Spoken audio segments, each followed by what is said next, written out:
Hello दोस्तों, कैसे हो आप सभी। आशा करता हूँ आप सभी अच्छे होंगे। देव क्लास चैनल पर आपका बहुत बहुत स्वागत है। तो आज हम आपके लिए एक स्पेशल क्लास लेकर आए हैं वर्गीकरण की कि वर्गीकरण से संबंधित जितने भी प्रश्न आपको कॉम्पिटिशन्स एग्ज़ाम में देखने को मिले हैं उनकी आज हम चर्चा करेंगे। ठीक है, तो सबसे पहले हम बात करते हैं कि यदि आपको इस प्रकार से प्रश्न देखने को मिले पेपर में तो आप उनको किस प्रकार से हल करोगे, आपको कौन सी ट्रिक याद रखनी है, कौन सा विकल्प आपको सही दिखना है। ठीक है, तो यहाँ पर प्रश्न दिया गया है कि निम्न प्रत्येक प्रश्न में दिए गए विकल्पों में से विषम संख्या युग्म चुनिए। यहाँ पर क्या करना है दोस्तों, आपको विषम संख्या युग्म चुनना है कि जो चारों संख्याएं दी गई हैं, जैसे ए बी सी डी, ठीक है, चार आपको ऑप्शन दिए गए हैं, उसमें से विषम ऑप्शन कौन सा है वो आपको चॉइस करना है। ठीक है दोस्तों, तो इस प्रकार के प्रश्न को हल करने के लिए सबसे पहले हम संख्या को देखते हैं। यहाँ पर आपको चार संख्याएं दी गई हैं, ठीक है, और वो क्या है कि 300 और 400 के राउंड फिगर में दी गई हैं। ठीक है, तो क्या हो जाएगा, क्या होगा दोस्तों, सबसे पहले हम बात करते हैं। सबसे पहले यदि संख्या को देखा जाए तो उसका स्क्वायर देखो, जैसे कि ये संख्या कोई स्क्वायर तो नहीं है किसी का, कि नहीं है। ठीक है, फिर उसके बाद में देखते हैं किसी का क्यूब तो नहीं है, ठीक है, नहीं है। तो इस प्रकार की संख्याओं को हल करने के लिए कई तरीके के हम लॉजिक लगा सकते हैं। ठीक है, तो यहाँ पर हम देखते हैं सबसे पहले पहली संख्या को देखते हैं, जैसे कि ये है अपनी 428। ठीक है, यहाँ पर ये अपनी 428 संख्या है, इसका क्या देखेंगे, और इसको देखने पर क्या दिख रहा है, इसको देखने पर क्या दिख रहा है, और इसको देखने पर क्या दिख रहा है। ठीक है, तो हमें देखने पर यह दिख रहा है कि 428 में, ठीक है, दो संख्याएं हैं यहाँ पर 4 और 2, ठीक है, जिनको गुना किया गया है और उनका आंसर किसी तीसरी संख्या के बराबर है। ठीक है, मतलब क्या है कि जैसे 428 है, उसमें पहले दो जो अंक होते हैं उनको दोनों को गुना करके तीसरी जो अंक है, ठीक है, उसके बराबर है। ठीक है, अब इसमें देखते हैं, इसमें कितना हो जाएगा, 3 × 3, ठीक है, कितना हो जाएगा 9, जबकि ये कितना है दोस्तों आपका 8। यहाँ पर 4 × 2 बराबर ये 8 हो गया। ठीक है, यहाँ पर 3 × 3 बराबर 9 होना चाहिए, ये 8 हो गया। ठीक है, यहाँ पर हम बात करते हैं कि 3 × 2 बराबर 6, ठीक है, ये आपका करेक्ट हो गया। 3 × 3 बराबर 9, ठीक है, तो ये भी आपका लॉजिक करेक्ट हो गया, मतलब ये लॉजिक लग रहा है। ठीक है, बट विषम संख्या कौन सी है इसमें, विषम संख्या वह है जो इस नियम का पालन नहीं कर रही। ठीक है, इस प्रकार का नियम लग रहा है। ठीक है, और इस नियम का पालन कौन सी संख्या नहीं कर रही है, आपकी ये वाला जो बी ऑप्शन है वो आपका विषम संख्याओं की श्रेणी में हो जाएगा। ठीक है दोस्तों, अब हम बात करेंगे दूसरा प्रश्न। ठीक है, इस प्रकार का प्रश्न दिया गया है आपको, ठीक है, जैसे 37 है, 120 है, 145 है और 50 है। ठीक है, तो सबसे पहले हम देखते हैं कि ये संख्या कहीं जो योग तो नहीं हो रहा, कहीं घटाव हो रहा है या वर्ग हो रहा है। ठीक है, तो यहाँ पर हमें देखने को मिल रहा है कि यहाँ पर वर्ग हो रहा है। जैसे 37 क्या होगा, 6 का वर्ग होगा, ठीक है, और उसमें 1 जोड़ा हुआ है। ठीक है, यहाँ पर 120 कितना हो जाएगा, 120 हो जाएगा दोस्तों अपना कितना, 121 होता है, कितना होता है 11 का, ठीक है, 11 का वर्ग, ठीक है, +1, तो कितना हो जाएगा आपका 122 हो जाएगा, जबकि आपको यहाँ पर 120 दिया गया है। ठीक है, उसके बाद में हम यहाँ पर बात करते हैं 145, ठीक है, तो 12 का स्क्वायर, ठीक है, 12 का स्क्वायर +1, ठीक है, +1 होता जा रहा है। ठीक है, यहाँ पर कितना हो जाएगा, 7 का स्क्वायर +1, तो 7 का स्क्वायर +1 ये आपका करेक्ट हो गया। 12 का स्क्वायर +1 ये करेक्ट नियम हो गया। 6 का स्क्वायर +1 ये भी इसमें नियम लागू हो रहा है। बट विषम संख्या कौन सी आ गई, विषम आ गई आपकी 120। यदि आपका यहाँ पर 122 होता तो ये विषम संख्या नहीं आती। मतलब ये क्या है कि चारों जो ऑप्शन दिए गए हैं उसमें तीनों ऑप्शनों से अलग है। ठीक है, तो ये आपका करेक्ट आंसर हो जाएगा। ठीक है, अब हम बात करते हैं तीसरा प्रश्न। ठीक है, तीसरा प्रश्न में 4 ऑप्शन है। 4 ऑप्शनों में क्या है कि 13 से 31 है, 191 है, 200 है और 808 है। ठीक है, जैसे 8 + 8 करें 8 आएगा, 2 + 0 2, ये आपका लॉजिक लगेगा नहीं, 1 + 9 0। ठीक है, अब इनको देखना है कि ये कोई संख्या स्क्वायर है क्या, ये भी स्क्वायर नहीं है। ठीक है, बट यहाँ पर 13 से 31 को देखकर आपको पता लग रहा होगा कि ये क्या है, एक क्यूब संख्या है। ठीक है, ये 11 का क्यूब है, कितना है 1331। ठीक है, ये 11 का क्यूब है, जबकि ये क्यूब वगैरह नहीं है। तो इसमें विषम संख्या कौन सी हो गई, ये विषम संख्या अपनी ये ही हो गई। ठीक है, अब हम बात करते हैं चौथा प्रश्न। ठीक है, चौथा प्रश्न हम देखते हैं कि आपको इस प्रकार का प्रश्न दिया हुआ है। ठीक है, 5061, ठीक है, 4025, 7202 और 6023। इस प्रकार का प्रश्न आपको देखने को मिल रहा है। तो आप इसको देखिए कि इसमें कोई चीज़ ऐसी दिख रही है क्या जो मतलब आपको चारों में कनेक्टेड हो। ठीक है, तो चारों में कनेक्टेड क्या है? चारों में कनेक्टेड ये है कि यदि इन संख्याओं का योग किया जाए, जैसे कि 5 प्लस 0 प्लस 6 प्लस 1, ठीक है, इनका योग करेंगे तो 6 5 11 और 1 12, ठीक है, ये कितना हो गया? 12 हो गया। ठीक है, इनको यदि जोड़ा जाए तो कितना हो जाएगा? 4 प्लस 0 प्लस 2 प्लस 5, ठीक है, कितना हो जाएगा? 5 2 7 और 4 11। ठीक है, यहाँ पर इनको जोड़ा जाए 7 प्लस 2 प्लस 0 प्लस 2, ठीक है, यहाँ पर इनको जोड़ा तो 7 और 4 11, ठीक है, यहाँ पर इनको जोड़ा 6 प्लस 0 प्लस 2 प्लस 3, ठीक है, तो ये कितना हो जाएगा? 6 2 8 8 और 3 11। मतलब यहाँ पर इन जो संख्याएं हैं तीनों, इनका योग तो 11 आ रहा है बट इसका 12 आ रहा है, तो ये आपकी विषम संख्या हो जाएगी। ठीक है, अब हम बात करते हैं पांचवा प्रश्न। ठीक है, इस प्रकार का प्रश्न आपको बहुत ही कंपटीशन एग्जाम में देखने को मिलता होगा। ठीक है, तो इसमें आपको कुछ लॉजिक देखने को मिलेगा, बट अगर आप ये प्रैक्टिस रोज रोज करोगे, ठीक है, और वीडियो को स्किप नहीं करना है। अगर आपने स्किप किया तो आप शायद कुछ छोड़ सकते हो। ठीक है, तो इस संख्या को देखने से आपको क्या मिल रहा है? इस संख्या को देखने से आपको कुछ समझ में आ रहा होगा, ठीक है, कि ये किस प्रकार है। मतलब ये सभी संख्याएं सम हैं, ठीक है, सम संख्याएं हैं।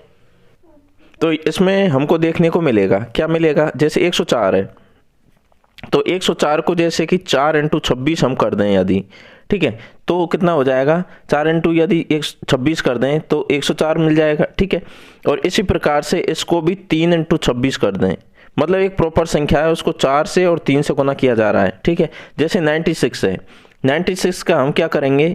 96 कितना हो जाएगा? 6 × 16, ठीक है, और ये कितना हो जाएगा? 5 × 16, ठीक है, मतलब एक प्रॉपर संख्या है, उसको 5 6 मतलब एक संख्या बढ़ाकर गुना किया जा रहा है और वो इसके अनुपात में है ये। जैसे ये कितना हो जाएगा? 64, ये 64 कितना हो जाएगा? 4 × 16, 16 चौका 64, 16 × 48, तो 3 × 16, तो यहाँ पर 16 जो है उसको 5 बार 6 बार, ठीक है, 16 को यहाँ पर 3 और 4 बार किया जा रहा है। ठीक है, यहाँ पर कितना हो जाएगा? 5 × 16, ठीक है, और उसके बाद में कितना हो जाएगा?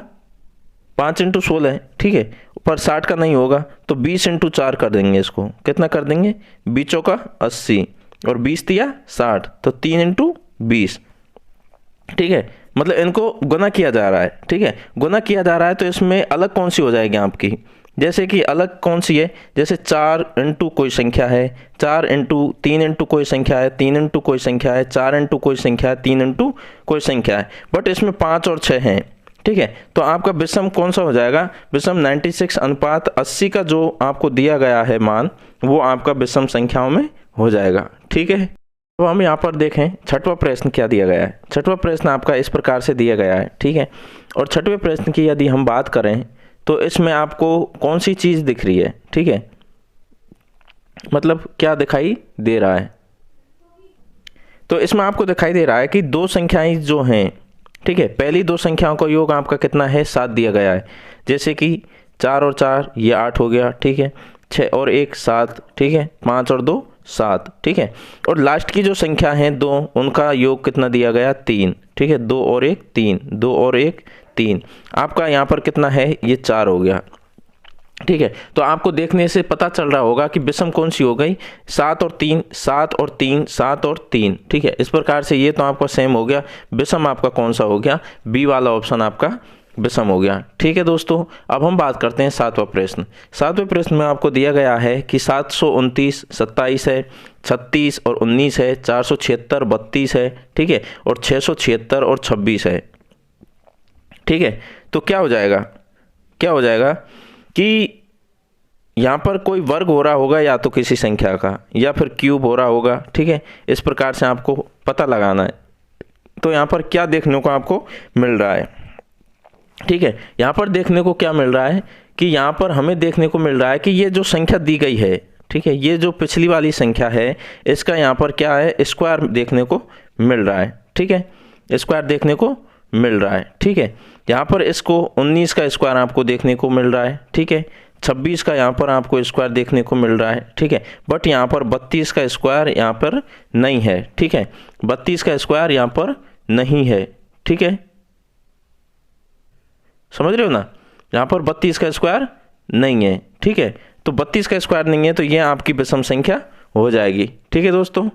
अब हम बात करते हैं 8वां प्रश्न, ठीक है। 8वें प्रश्न में ये संख्या आपको दी गई है कि 41 और 4, ठीक है, 83 और 6, ठीक है, 74 और 7, ठीक है, 97 और 9। इसमें आपको देखने से पता चल रहा होगा थोड़ा सा रिलेशन। तो इसमें देखने से क्या पता चल रहा है कि ये जो 41 है, ठीक है, मतलब ये जो संख्या दी गई है इसका जो पहला अंक है वो ही बाद में दूसरी संख्या के रूप में रखा हुआ है, ठीक है। जैसे कि यहाँ पर 7 है, ठीक है, तो 7 क्या है, यहाँ पर रखा हुआ है।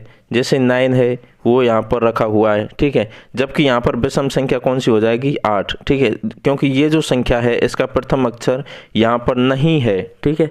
तो ये आपकी क्या हो जाएगी, विषम संख्या हो जाएगी, ठीक है दोस्तों। अब हम बात करते हैं 9वां प्रश्न की। 9वें प्रश्न को अब हम देखें तो इस प्रकार का आपको दिया गया है, ठीक है। 9वें प्रश्न में हम देखें कि 14, 16, ठीक है, 56 और 64, ठीक है, और उसके बाद में 77, 88 और 80, 93 हो गया, ठीक है। अब इसमें क्या देखने को मिल रहा है, आपको क्या देखने को मिल रहा है, इसमें हमें देखने को मिल रहा है कि पहली संख्या और दूसरी संख्या, पहली संख्या क्या है, 7 से विभाज्य है, ये दूसरी संख्या क्या है, 8 से है, ठीक है। अब इसी जो पैटर्न है इसी को फॉलो करेंगे हम। तो ये कितना हो जाएगा, ये 7 से हो गया, ठीक है, और फिर ये 8 से विभाज्य है, ठीक है, मतलब 8 से ये कितनी बार, 8 बार, ये 7 से 8 बार, ठीक है। तो इसका 8 8 हो गया। जैसे 7 दूनी 14 और 8 दूनी 16, मतलब इनको काटने पर जैसे हम देखें 7 और 8 से यदि हम काटें तो 2 2, ठीक है, 8 8, मतलब सेम संख्याएं आ रही है, ठीक है। इसको 7 से काटें जैसे कि, और इसको 8 से काटें तो 11 11 का इसका अनुपात आएगा, जैसे 11 11, 11 8 88, ठीक है। जबकि इसको काटने पर, ठीक है, ये 8 से कट रही है 10 बार, बट ये 8 9 का 7 8 का कोई पेयर नहीं बन रहा है, तो ये जो डी है, ठीक है, ये आपकी विषम संख्याओं में आ जाएगी, ठीक है दोस्तों। अब हम बात करते हैं 10वां प्रश्न। 10वां प्रश्न देखते हैं हम कि 10वां प्रश्न क्या कह रहा है, ठीक है। 10वां प्रश्न ये कह रहा है कि आपको देखने से पता चल रहा होगा, ठीक है, जैसे पहले प्रश्न में हमको देखने से पता चला कि प्रथम दो संख्याओं का तीसरा अक्षर योग था, ठीक है। यहाँ पर क्या है, यहाँ पर देखो 8 और 1 9, ठीक है, अगर इनको जोड़ा जाए, ठीक है, 8 + 1 किया जाए तो यहाँ पर पहला अक्षर योग है, ठीक है। 5 + 3 किया जाए तो यहाँ पर पहला अक्षर योग है। 4 + 3 किया जाए 7 हो गया तो यहाँ पर पहला अक्षर योग है। बट इसमें विषम क्या है, विषम ये है कि 5 + 1 को यदि जोड़ा जाए तो वो 6 आएगा, ना कि 7 आएगा, ठीक है। तो ये वाली संख्या जो ए ऑप्शन है वो आपका विषम संख्याओं में आ जाएगा, ठीक है। फिर उसके बाद में हम बात करते हैं 11वां प्रश्न, ठीक है। 11वां प्रश्न की हम बात करें तो इसमें आपको क्या देखने को मिल रहा है, ठीक है, जैसे 43 है, 53 है, 63 है और 73 है, ठीक है। तो इसमें आपको कुछ रिलेशन देखने को मिल रहा होगा, वो आप चेक कीजिए एक बार। तो यहाँ पर हमें देखने को मिल रहा है कि जैसे 43 संख्या है, ठीक है, इसको आप तोड़ सकते हो क्या, ठीक है। यदि हम इसको विभाजित करें, जैसे 2 गुणनखंड की इसके किए जाएं तो इसके गुणनखंड हो सकते हैं क्या, इसके गुणनखंड नहीं हो सकते, ठीक है। यदि 53 को तोड़ा जाए तो इसके गुणनखंड हो सकते हैं, नहीं हो सकते। यदि 73 को तोड़ा जाए तो इसके गुणनखंड हो सकते हैं क्या, नहीं हो सकते। जबकि यदि हम 63 को तोड़ें तो 9 × 7 या 7 × 9 आपके गुणनखंड हो जाएंगे इसके। तो यदि 3 संख्याओं के गुणनखंड नहीं हो रहे तो उससे विषम कौन सी हो जाएगी, आपकी 63, मतलब ये आपका करेक्ट आंसर हो जाएगा, ठीक है। आशा करता हूँ दोस्तों ये क्लास आपके समझ में आई होगी, और यदि चैनल को अभी तक सब्सक्राइब नहीं किया तो चैनल को ज़रूर सब्सक्राइब कर लीजिए, ठीक है, और बेल आइकन को ज़रूर दबाएं और बने रहिए हमारे साथ। थैंक यू दोस्तों।